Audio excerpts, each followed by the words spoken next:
नमस्कार। आप सभी देख रहे हैं be wealthy help live session, जहां पर आपके आमतौर पर म्यूचुअल फंड से जुड़े सवालों के जवाब देने की हम कोशिश करते हैं। और आज आपके सवालों के जवाब देने के लिए हमारे साथ है मनी मंत्रा के फाउंडर एंड ओनर विरल भट्ट। विरल, बहुत बहुत स्वागत है आपका। त्योहारों के बीच जिंदगी कैसी चल रही है? शुक्रिया स्वाति। बहुत ही बढ़िया, काफी अच्छा चल रहा है। त्योहार में बाहर जाना, घूमने जाना, फैमिली में मिलना, काफी अच्छा माहौल रहता है। मिठाई शिठाई दबा के खाई जा रही है, वजन का ख्याल रखा जाए। Yes yes. या इस बेशक अगले दो बेशक। तीन महीनों में खासकर आपके पास इतने सारे एक्सक्यूजेस होते हैं अपना मिठाई खाने के और रिच खाना खाने के, कि उसके बाद के अगले 3 महीने फिर निकल जाते हैं कि वापस से नॉर्मल वेट पर आप। एक्चुअली मैंने ना एक पोस्ट देखा था स्वाति हाँ। कि गणपति आए तो गणपति में काफी सारे स्वीट्स 10 दिन तक चले। हाँ। फिर वापस से देखने जाए तो नवरात्रि आई, तो नवरात्रि में जो लोग गरबा खेलते हैं तो वजन कम कर लिया। फिर वापस से दिवाली आई तो वापस से जहाँ पे थे वहां पे चले आए, मिठाई खाकर। Nice, good strategy. कभी इस नजरिए से त्योहारों को देखा नहीं था। Very nice. अच्छा, जो लोग जुड़ चुके हैं वो ऑडियो और वीडियो अगर सही तरीके से आ रहा है तो ए वी ओके कमेंट कर दीजिए। और हमें नमस्ते भी कर दीजिए, हमें और विरल को, ताकि हमें लगे कि भाई आप हमें सुन भी रहे हैं। वरना कैसे मालूम चलेगा कि आप हमें सुन रहे हैं कि नहीं सुन रहे हैं? नमस्ते लिखिए कमेंट में, तब समझ में आएगा। और इसके साथ ही शुरू करते हैं हम सवाल जवाब का सिलसिला। पहला सवाल लेते हैं हम। हमारे पास पहला सवाल भेजा है ब्रजेश त्रिपाठी जी ने। 42 साल, 42 ईयर्स ओल्ड है ये, एनआरआई है, लंदन में रहते हैं। और वीडियो देखते हैं हमेशा, थैंक यू सो मच। और अभी उन्होंने रिसेंटली शुरू किया है म्यूचुअल फंड में एसआईपी, और ये अपना पोर्टफोलियो शेयर कर रहे हैं। 2 लाख पर मंथ का इनका इन्वेस्टमेंट है। कहते हैं कि मैं अपने आप को एक अग्रेसिव इन्वेस्टर समझता हूँ, और रिस्क लेने से मुझे कोई दिक्कत नहीं है। दो मेन गोल है इनके। 50 साल की उम्र में मैक्स रिटायर होना चाहते हैं, और बच्ची के लिए जो अभी फिलहाल 8 साल की है उसके लिए कुछ अच्छी रकम जोड़ना चाहते हैं। फंड इनके पास है एसबीआई कॉन्ट्रा फंड, वहां 25% एलोकेशन है। Motilal Oswal mid cap index fund 27% allocation है। क्वांट स्मॉल कैप में 34 और क्वांट फ्लेक्सी कैप में 14%। जानना चाहते हैं कि ये पोर्टफोलियो और ये एलोकेशन सही है कि नहीं है। इनके पास एफडी भी है विरल, 50 लाख की। ये भी जानना चाह रहे हैं कि क्या उसे तोड़ के म्यूचुअल फंड में लमसम इन्वेस्टमेंट कर दिया जाए। सो क्वांट का अभी एक मेरे पास फॉरवर्ड आया था, आई डोंट नो वो कितना सही या गलत था, जहां पे आई थिंक वो वैल्यू रिसर्च का कोई एक स्क्रीनशॉट किसी ने शेयर किया था, जिसमें क्वांट की जो रेटिंग थी वो काफी कम कर दी गई थी। मुझे नहीं पता, अब मतलब मेरा इन्वेस्टमेंट है क्वांट के एक फंड में, और मैंने कंटिन्यू किया हुआ है उसको। आपको क्या लगता है इस पोर्टफोलियो को देखकर? आपकी राय, और क्वांट के दोनों फंड पे स्पेशली आपकी राय क्या है? देखिए, ओवरऑल अगर देखें तो इनका पोर्टफोलियो जो है काफी डाइवर्सिफाइड है। कॉन्ट वाला जो पॉइंट कहा आपने, कॉन्ट के दो फंड्स हैं। हम्म। हमेशा हम ऐसा कहते हैं स्वाति के सेम एएमसीज के दो तीन फंड्स आपके पोर्टफोलियो में नहीं होने चाहिए। डाइवर्सिफाई रखने की कोशिश करनी चाहिए। इनके केस में दो फंड्स हैं। मैंने पोर्टफोलियो देखा, मुझे लगता है कि एक ओवरलैपिंग जो पोर्टफोलियो में जरा भी नहीं है। यानी ओके। 35% का ओवरलैपिंग है ये दोनों फंड्स में। और मेरे हिसाब से अगर आपका ओवरलैपिंग ऑफ पोर्टफोलियो 50 60 70% अगर रहता है तो आपको वो फंड को चेंज करना चाहिए। तो फंड डेफिनेटली कंटिन्यू रखना चाहिए। As far as Quant AMC also concern, definitely देखिए, कभी ना कभी ऐसा कुछ एक फेज आता है एएमसी का, जहां पे रिटर्न्स थोड़े से कम हो जाते हैं, डाउन हो जाते हैं। और एक बात मुझे हमेशा ऐसा लगता है Swati, as far as Quant is concern, उन्होंने ना अपना बेंचमार्क ही काफी बहुत बड़ा कर दिया है। या। यानी आउट आउट परफॉर्मेंस देखेंगे ना हम, जी। अपने विद इन दैट उनके भी एएमसीज के फंड्स में और उनके पीयर ग्रुप के कैटेगरी वाले फंड्स में भी आउट परफॉर्मेंस अल्फा जनरेशन काफी ज्यादा है। तो हम्म। जब जब ऐसा फेज आता है ऐसे एएमसीज के लिए, जैसे कॉन्ट की बात कर रहे हैं हम, तो डेफिनेटली हमको थोड़ा सा डर लगता है और दुख होता है। बट मुझे लगता है एएमसी में कोई इश्यू नहीं है। हम्म। अपना जो उनका जो थॉट प्रोसेस है, और जो उनकी जो प्रोसेस है वो काफी सही है। हम्म। डेफिनेटली वो कवर अप होगा, हम्म। बट थोड़ा सा वक्त देना होगा। ओके। और इनके कोई कैलकुलेशन की है क्या हमने, इनके पास जो अभी 2 लाख का निवेश चल रहा है और जो गोल है, कितना पैसा जोड़ पाएंगे, जो भी उन्होंने टारगेट या टाइम फ्रेम दिया है हमें? राइट। सो ओवरऑल 8 इयर्स का यहाँ से उनके पास समय है। 8 इयर्स में 2 लाख की एसआईपी वो कर रहे हैं, तो कम से कम 3.25 करोड़ 12% अनुमान से वो जुटा पाएंगे। अच्छा, वो बेटे की पढ़ाई के लिए, मतलब अब उस वक्त तक इनके पास इतने पैसे हो जाएंगे। पैसे हो जाएंगे। और रिटायरमेंट के लिए फिर वहां तक अभी देखिए, अभी देखिए कैसा है। उनका एक क्वेश्चन था कि मैं उनके पास 50 लाख एफडी में है हम्म। और वो रिस्क टेकर है। तो हम्म। मेरा सजेशन ये रहेगा कि देखो, आने वाले सालों में इंटरेस्ट रेट्स जब कम होना शुरू हो जाएंगे तो एफडी पे रेट्स इंटरेस्ट ज्यादा मिलेगा नहीं, हम्म। रेट्स कम हो जाएंगे। तो हम्म। सजेशन ये है कि 50% ऑफ दैट 50 लैक्स, यानी 25 लाख एटलीस्ट वो हाइब्रिड फंड्स में शिफ्ट करें। हम्म। ठीक है, और नजरिया रखे कम से कम 5 से 7 साल का। जी। जी। तो एफडी के रेट्स को भी वो आउट परफॉर्म कर पाएंगे, रिटर्न्स अच्छे मिल पाएंगे उनको हम्म। आने वाले 5-7 सालों में। और retirement corpus point of view से भी वो ओवरऑल उनका जो कॉर्पस है वो काफी अच्छा बनेगा वो हम्म। During that particular time. Why hybrid? जब 5 से 7 साल है और ऑलरेडी 4 इक्विटी फंड है, pure equity, why not couple of more equity funds?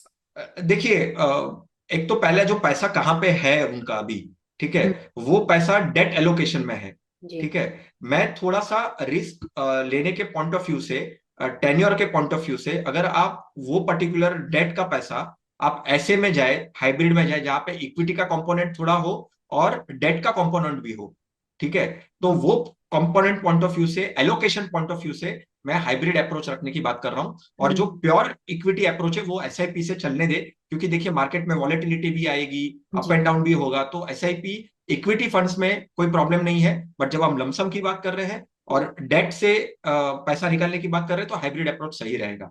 थोड़ा सा क्वेश्चनिंग की जरूरत है, कितने भी अपने आप को आप अग्रेसिव इन्वेस्टर समझें या रिस्क टेकर हम्म। समझें, थोड़ा हम्म। क्वेश्चन चाहिए। और वैसे भी इनके पोर्टफोलियो में हाइब्रिड में जाएंगे तो भी आई थिंक 10% ही एलोकेशन या 15% एलोकेशन मैक्स क्वेश्चन होगा डेट का। तो ये ओवरऑल कंसीडर किया जाएगा इक्विटी पोर्टफोलियो ही। तो I think that is a good strategy. कोई रिकमेंडेशन हाइब्रिड में किस में निवेश करना चाहिए इनको? यस, मैंने दो कैटेगरीज डिफाइन की है विद इन दैट हाइब्रिड। एक हम्म। Multi asset category, multi asset में हम टाटा का मल्टी एसेट देख सकते हैं, और अच्छा। एक बैलेंस एडवांटेज फंड देख सकते हैं। बैलेंस एडवांटेज में हम आईसीआईसीआई का बैलेंस एडवांटेज फंड देख सकते हैं। ओके। ओके। ये जो आईसीआईसीआई का बैलेंस एडवांटेज है वो उसका ज्यादा नॉर्मली उसका कॉम्पोजिशन क्या होता है उनके पोर्टफोलियो का? आरते जैसे कुछ है बैलेंस एडवांटेज तो जो डेट में ठीक ठाक एक्सपोजर रखते हैं, कुछ हैं जो इक्विटी में ज्यादा फोकस करते हैं, ये किस कैटेगरी में पड़ता है? ये उनका वैसे देखने जाए तो वो काफी डायनामिकली मैनेज करते हैं। जी। बट जी। अभी के बाद जब हम आज बात कर रहे हैं तो उनका डेट के तरफ झुकाव ज्यादा है। वो ज्यादा। इक्विटी को थोड़ा सा कह रहे हैं कि भाई वॉलेटाइल होगा, नीचे जा सकता है, तो हम्म। डेट का एक्सपोजर उन्होंने ज्यादा रखा हुआ है। ओके, चलिए। अगला सवाल विरल हमारे पास योगेश जी का है। 48 साल हम्म। इनकी उम्र है और लिखा है कि अभी फिलहाल 30,000 रुपए पर मंथ बचा सकते हैं और अपने निवेश को ये हर साल बढ़ा भी सकते हैं। हालांकि उन्होंने स्टेप अप का नंबर नहीं दिया कितना बढ़ाएंगे। इनके जो गोल है, अगले 15 साल में 5 करोड़ जोड़ना है इनको। जानना चाहते हैं कि ये एसआईपी कहाँ करें।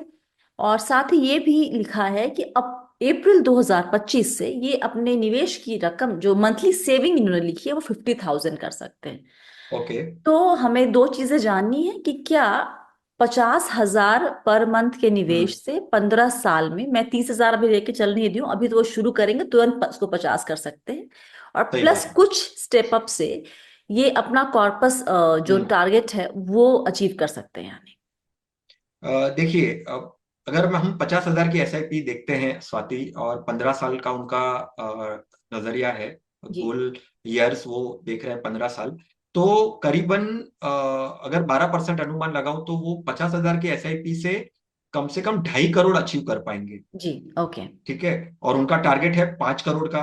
हम्म। तो यहाँ पे डेफिनेटली उनको स्टेप अप करना होगा, यानी जैसे जैसे उनके इनकम या तो जो उनका कैश फ्लो परमिट करता है आफ्टर एक्सपेंसेस एंड ऑल, तो उनको वो स्टेप अप करना पड़ेगा। हम्म स्टेप अप में अगर वो यहाँ से एटलीस्ट वो 15% की भी स्टेप अप करते हैं, तो हम्म। उनका जो टारगेट है वो 12% अनुमान से वो हासिल कर पाएंगे। कम 5 से से कम, ऊपर ही हो जाएगा इनफैक्ट वो। हाँ राइट राइट राइट, 5 से ऊपर हो जाएगा। ऑलमोस्ट 5 करोड़ 91 लाख के आसपास का कॉर्पस वो जुटा पाएंगे 15% के स्टेप अप से। ओके। All right. और इन्होंने ये भी पूछा था कहाँ निवेश करने के लिए, तो आप कुछ फंड्स के सजेशन दे देंगे इन्हें? यस, टोटल 50,000 की अगर एसआईपी है, 5 फंड्स यहाँ पे मैं सजेस्ट करूंगा उनको। जी। एक तो एचडीएफसी का फोकस फंड, दूसरा हम्म कॉन का फ्लेक्सी कैप फंड, निपॉन का मल्टी कैप फंड, ठीक है। हम्म चौथा, 15 साल का उनका नजरिया है तो एक स्मॉल कैप भी डेफिनेटली ऐड कर सकते हैं, हम्म। टाटा का स्मॉल कैप, और एक लार्ज एंड मिड कैप जो है कैनरा का emerging equities fund. All right, चलिए तो आपको हमने योगेश जी, पहली बात तो अच्छी बात कि आप अपना टारगेट पूरा कर सकते हैं। स्टेप अप पे ध्यान दीजिएगा, कितना परसेंट कहा गया है हमने? 10% से आप करीब 4 करोड़ 91 लाख के आसपास पहुंचेंगे। अगर आप उसको 15% कर देंगे तो आप 5 करोड़ को क्रॉस भी कर सकते हैं 12% के रिटर्न पे आराम से। आशित साबले फ्रॉम मुंबई। अब हम्म। इनके पास 40 लाख रुपए है और घर खरीदना चाह रहे हैं 65 लाख रुपए का। But I'm willing to pay for the property through 90% bank loan, 10% down payment, and pay the EMI for 55 lakhs of loan using SWP। साथ ही लिखा है कि ये निवेश कर रहे हैं म्यूचुअल फंड में 2019 से। इनके पास करीब वहाँ 3.5 लाख के आसपास है और एक करीब 1 लाख रुपए स्टॉक्स में है और 2-3 लाख रुपए इमरजेंसी फंड भी है। इनको 5 से 6 लाख रुपए इंटीरियर के काम पर भी खर्च करना होगा। तो what would you advise regarding paying EMI with SWP in my case? देखिए, मैं हमेशा ये कहता हूं कि आपका जैसे ओवरऑल फाइनेंशियल जर्नी है, उसमें है ना लाइबिलिटीज का जो पार्ट है ना, वो देखे तो ना ही हो। अगर आपके पास अमाउंट है, सरप्लस है, definitely there are many concerns जो आपको देखने चाहिए, सोचने चाहिए, बट मुझे आप अगर पूछोगे ना स्वाति, तो मैं लाइबिलिटीज के लिए ना कहूंगा। जी। पहले तो 65 लैक्स का घर लेना चाहते हैं, 40 लैक्स ऑलरेडी उनके पास है। मैं ये कहता हूं कि देखिए, अगर वो एसडब्ल्यूपी भी सोच रहे हैं तो उनको ऐसे फंड्स में डालना पड़ेगा, जैसे मेनली डेट फंड्स, राइट, जिसमें आपको इंटरेस्ट या तो रिटर्न्स आपको मिलेंगे नहीं नहीं करीबन। नहीं विरन, आप समझ नहीं रहे ये माइंडसेट। ये डेट फंड में डालने की सोच भी नहीं रहे होंगे। ये सोच रहे होंगे कि एक बैलेंस हाई एडवांटेज या हाइब्रिड कैटेगरी का फंड लेने का, क्योंकि आजकल इस तरह के सवाल इतने ज्यादा आए हैं हम्म। मेरे पास। हमने इस पे एक वीडियो भी किया था राइट राइट। क्योंकि लोन का ड्यूरेशन लंबा होगा, राइट, वो तो करीब 15-20 राइट साल का होगा। तो ये राइट। 40 लाख कभी भी इनके दिमाग में, आई डोंट थिंक, जितना अगर मुझे समझ है अपने सब्सक्राइबर्स की और निवेशक की, कि वो डेट के बारे में सोचेंगे भी नहीं। वो मैक्स जाएंगे तो हाइब्रिड में जाएंगे और वहां से वो SWP करेंगे। तो मेरा आंसर यही था कि अगर पहले तो उनको डेट फंड्स में ही करना चाहिए, अगर हम्म वो एचडब्ल्यूपी सोच रहे हैं। अगर वो हम्म हाइब्रिड या इक्विटी सोच रहे हैं तो डेफिनेटली नॉट।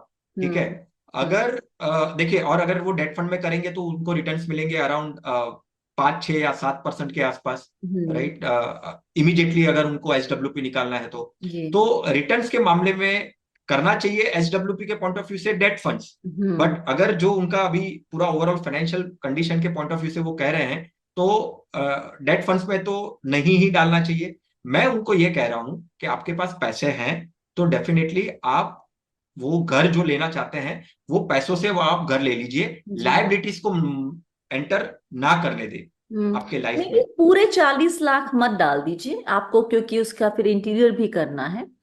तो वो ठीक है, पैसा हाँ। निकाल के बाकी पैसे आप लोन, मतलब आप घर में लगाइए, जो उसके ऊपर बचता है आप लोन ले लीजिए, थोड़ा सा और मैं लोन ये, मिलेगा। यस, और स्वाति मैं ये कहता हूं कि मान के चलिए, एक हम्म मैंने कैलकुलेशन की है उनके लिए कि अगर आप देखिए, आप अगर 50 लाख का लोन लेने चाहते थे, ठीक है, 90%, तो करीबन ईएमआई जो आएगी वो 40,000 के आसपास आएगी, हाँ, अगर अभी जोड़ ले तो। ओवरऑल जो इंटरेस्ट रेट्स के पॉइंट ऑफ व्यू से अगर हम कंसिडर करें तो अगर वो 40,000 की एसआईपी अगर मैं निवेश कर देता हूँ, ठीक हम्म है, और वो मैं जो ईएमआई देने वाला हूँ उसके बदले में एसआईपी करता हूँ, जी जी। ठीक है, कम से कम वो 10 सालों में 12% से वो 93 लैक्स जुटा पाएंगे। जुटा पाएंगे। या एक्चुअली नहीं, ये लालच SWP का मुझे समझ में आता है आपकी कहाँ से आ रहा है, क्योंकि लॉन्ग टर्म में रिटर्न देखिए तो आपको ठीक ठाक लगता है, आप जितने भी बैक डेटा से निकाल के कैलकुलेशन करेंगे तो राइट। हमेशा लगता है कि इतना पैसा डाला हमने, निकाला भी, और फिर भी हमारे पास एंड ऑफ द डे रकम उतनी बचती है। लेकिन ये हमेशा ये लोग भूल जाते हैं कि वो बीते वक्त की बात है, फ्यूचर उसकी गारंटी देता नहीं है, पहली बात। और हम कितने भी अग्रेसिव इन्वेस्टर हैं, ये बाजार जिस तरीके से, कुछ दिनों पहले एक दिन बाजार गिरा था हम्म। कुछ ठीक ठाक, और मैं उस दिन निफ्टी के इंडाइसेस चेक कर रही थी। हम्म। लार्ज कैप निफ्टी 50 कितना गिरा है, 100 कितना गिरा है, स्मॉल कैप तो करीब 1 से 2 या 2.5% के पीछे गिरावट, या फिर सही मे बी बात है। आधे से 2.5% के पीछे गिरावट थी। अगले दिन फिर उतना चढ़ भी गया था, एग्जैक्टली उतना ही चढ़ा था जितना गिरा था, मोर और लेस। हम्म। ये वोलैटिलिटी ना, ये देखने और सुनने में ना फिर भी आपको फर्क नहीं पड़ता है, बट जब आपके पैसे लगे होते हैं ना तो आपसे ये बर्दाश्त करना नहीं हो पाता है। ओके, आप चाहते हैं, आप पैसे निवेश कर रहे हैं या डिप्लॉय कर रहे हैं तो आप पीस ऑफ माइंड भी तो चाहेंगे ना। एब्सोल्युटली। ये थोड़ी ना इस वोलाटिलिटी के चक्कर में जिंदगी में बाकी एस्पेक्ट कितने सारे उठापटक लगे रहते हैं, उसको भी हैंडल करे इंसान की, इसको भी हैंडल करे। तो जब पैसे हैं तो उसको प्लीज आप अपना थोड़ा सा निकाल दीजिए इंटीरियर्स के लिए, बाकी सारा डिप्लॉय कीजिए। जो आप EMI में बचाएंगे पैसे को, उसको आप निवेश करते रहिएगा तो ज्यादा बेहतर है, एंड यू हैव और emergency fund also. Right, right, right. और स्वाति, मैं हमेशा ये कहता हूं कि आप आपको अगर एसेट खड़ा करना है, ठीक है, हम्म। तो वो लायबिलिटी लेकर एसेट खड़ा करने में कोई यानी या एक एक फंडामेंटल्स होता है ना, तो वो फंडामेंटल्स के पॉइंट ऑफ व्यू से देखेंगे ना, जी। तो पर्सनल फाइनेंस में ये हमेशा याद रखना है कि भाई लायबिलिटी लेकर एसेट खड़ा करने में कोई ये नहीं है। अगर आपके पास पैसे है, ठीक है, हम्म। आप प्रॉपरली उसको प्लान करिए और निवेश करिए और वेल्थ क्रिएशन के ऊपर ज्यादा फोकस करिए। जी। अगला सवाल तन्मय आचार्य जी का, थोड़ा फटाक फटाक लेते हैं वरना वक्त ज्यादा हो जाएगा।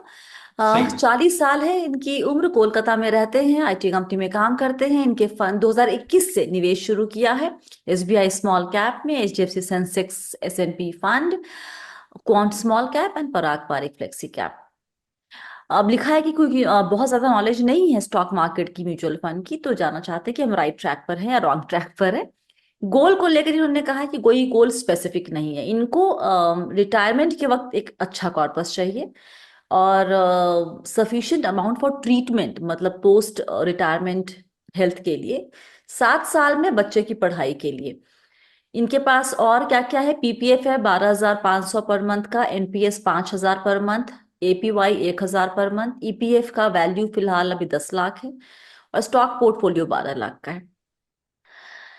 मुझे यहाँ पर क्विकली आपसे एक राय चाहिए। इन्होंने सिर्फ एक गोल में टाइम बताया है, बाकी दो गोल हम्म। में रकम नहीं बताई है और न वक्त बताया है। उम्र बताई है, उम्र बताई है इन्होंने अपनी, क्या है इनकी उम्र, 40 साल। 40 साल बताइए, तो चलो 20 साल इनके पास मान के चलते हैं। ये जो लोग अपने रिटायरमेंट के लिए या किसी भी गोल के लिए अमाउंट नहीं तय करते हैं हम्म। विवेक, हम्म। उनके लिए निवेश में क्या चैलेंजेस आ सकते हैं? देखिए, कोई भी प्लानिंग में हम फाइनेंशियल प्लानिंग की जब बात करते हैं तभी फाइनेंस आता है, और फाइनेंस में आता है नंबर्स। जी। राइट। जी। अगर आप नॉर्मल आपके लाइफ में भी आप देखिए, हमको अगर कहाँ पे पहुंचना है तो हम बहुत सारी कैलकुलेशंस करते हैं। जी। राइट, समय के बारे में सोचते हैं, कौन से कम्यूट करने के पॉइंट ऑफ व्यू से कौन सा मोड ऑफ ट्रांसपोर्ट हम लेना चाहेंगे वो देखते हैं, अगर दो तीन ऑल्टरनेटिव्स होंगे तो हम वो भी सोचते हैं। बट हम्म। जब हम फाइनेंशियल प्लानिंग की बात करते हैं, फाइनेंशियल गोल की बात करते हैं, गोल डेफिनेटली आपने डिफाइन कर लिया, बट वो गोल में अचीव करने के लिए आपको अमाउंट भी उतना ही इंपॉर्टेंट है जी। जितना वो गोल का नाम इंपॉर्टेंट है। जी। जी। जी। जी।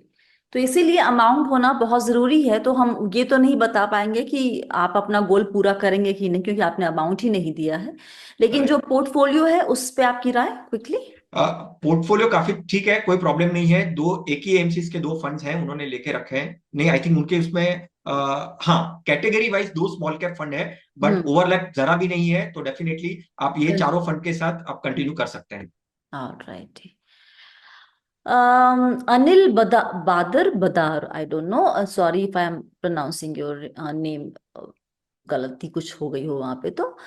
आपने अपने इनकम के हिसाब से अगर न्यू हम्म। टैक्स रिजीम ऑप्ट करना पड़ता है तो क्या अब भी ELSS में रहना चाहिए? मुझे तो लगता है कि ELSS is a good category to be in. Right. या देखिए, दो चीज है। अगर आप इन्वेस्टमेंट को समझते हैं और डिसिप्लिन इन्वेस्टमेंट करते हैं, हम्म यानी मार्केट की उठापटक से आप घबराते नहीं है, पैसा तुरंत निकालने की कोशिश नहीं करते हैं, अगर आप डिसिप्लिन इन्वेस्टर है, तो डेफिनेटली आपको ईएलएसएस में करने की जरूरत नहीं है। ठीक है। हम्म। आप नॉर्मल, क्योंकि देखो ELSS category flexi cap category है, और जी आप नॉर्मल भी कोई ओपन एंडेड में फ्लेक्सी कैप कैटेगरी में डेफिनेटली निवेश कर सकते हैं। जी जी, यहाँ पर बस लॉक इन होता है, ये फर्क होता है। लेकिन अगर राइट। निवेश चल रहा है, उसमें डाले हुए हैं पैसे, तो ये नहीं कि अब निकाल के कहीं और डाल दे, वो चलने दीजिएगा, उसको कंटिन्यू कीजिए। Yes yes. और एक बार ओवरलैप, अगर दो तीन फ्लेक्सी कैप भी पोर्टफोलियो में है और एक दो ईएलएसएस भी है, तो एक बार ओवरलैप जरूर चेक कीजिएगा, वो थोड़ा ज्यादा हैवी हो जाएगा हो पोर्टफोलियो। जाएगा। Right right. अंचित रमन जी का सवाल है कि can I keep Nifty small cap quality 50 instead of active small cap for peace of mind regarding fund manager changes, any drawback? देखिए, कंपैरिजंस बहुत आ रही है इसके बारे में, दोनों के बारे में। जी। मेरे हिसाब से एक्टिव फंड्स में रहना काफी सजेस्टेबल है, क्योंकि स्मॉल कैप कैटेगरी इटसेल्फ बहुत ही ब्रॉड बेस्ड कैटेगरी है। जी। ठीक है। हम्म उसको एक 50 कंपनियों में रिस्ट्रिक्ट करना, वो हम्म फिलहाल मुझे लगता है बहुत जल्दी होगा, एज फार हम्म एज पैसिव स्ट्रेटेजी के पॉइंट ऑफ व्यू से। आप जितना ब्रॉड बेस्ड बनेंगे स्मॉल कैप में, और आपके पास अगर आप स्मॉल कैप में डाल रहे हैं, तो डेफिनेटली आप उसको 10 15 20 साल देंगे। जी। जितना ज्यादा समय देंगे, तो वो उतना परफॉर्मेंस, आउट परफॉर्मेंस अच्छी तरीके से देगा। राइट। हम्म और क्वालिटी इंडेक्स का मतलब यानी ऐसा नहीं है कि अच्छी ही कंपनियां होगी। राइट। एक उन्होंने नाम दिया है, क्वालिटी का पैरामीटर्स दिया है उनको, बट परफॉर्मेंस, कंसिस्टेंट परफॉर्मेंस देखना चाहिए। और मुझे लगता है कि as far as small cap is concern, जो ब्रॉड बेस्ड एक्टिव फंड्स होंगे वो अच्छे तरीके से परफॉर्मेंस दे सकते हैं। ओके। संगीता पांडे जी का सवाल है कि पोर्टफोलियो में पैसिव और एक्टिव का रेशियो क्या होना चाहिए, ये कैसे तय किया जाएगा, और मीडियम से लॉन्ग टर्म गोल्स के लिए कितने फंड्स आपके पोर्टफोलियो में हो तो बेहतर है? देखिए, मेरे हिसाब से अगर आप जैसे लार्ज कैप एक हो गया कैटेगरी, तो हम्म लार्ज कैप में अभी डेफिनेटली पैसिव को आप उसको शिफ्ट कर सकते हैं। ठीक है। आपको अगर लार्ज कैप फंड को ऐड करना है, तो आप कोई एक पैसिव इंडेक्स फंड्स ले सकते हैं लार्ज कैप के पॉइंट ऑफ व्यू से। बट जब मिड कैप और स्मॉल कैप की बात आती है, तो उसमें अभी भी एक्टिव का रोल काफी अच्छा है।